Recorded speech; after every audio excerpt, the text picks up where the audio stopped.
Je vais revenir sur vous, messieurs. Vous êtes le plus ancien. Vous avez entendu l'un de vos camarades de l'époque se prononce pas, mais en donnant son avis sur le nom. Est-ce que aujourd'hui, Prince Onyangé, qui est le capitaine de cette équipe, aujourd'hui, on reconnaît ses talents, mais il propose désormais que les Diables deviennent des Colombes. Est-ce que vous, Didier Kabala, vous pensez que c'est une évolution qu'on peut aujourd'hui intégrer pour cette équipe qu'elle change de nom?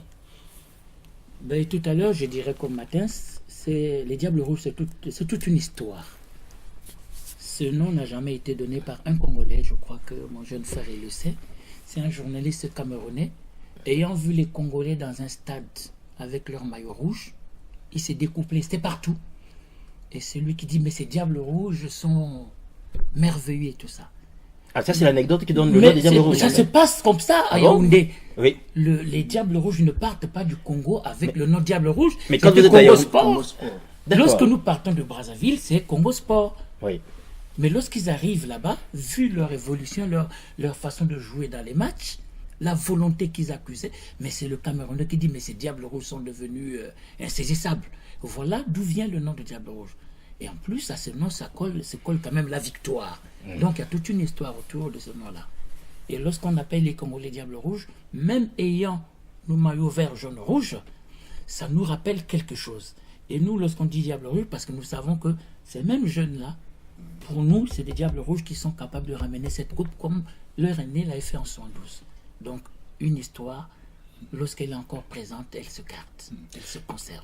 Oui, pour compléter, il faut signaler que cette demi-finale, le 3 mars 72, si ma mémoire est bonne, au stade votre mémoire est bonne, je sais.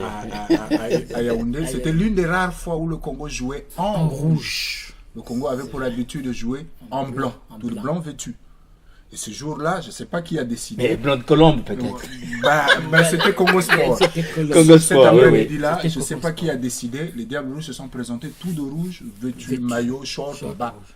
Et après le but de Minga, les Camerounais ont multiplié, notamment Joseph a multiplié des occasions sans marquer un seul but. Donc ça fait réagir ce journaliste camerounais qui trouvait que les Congolais étaient des beaux diables.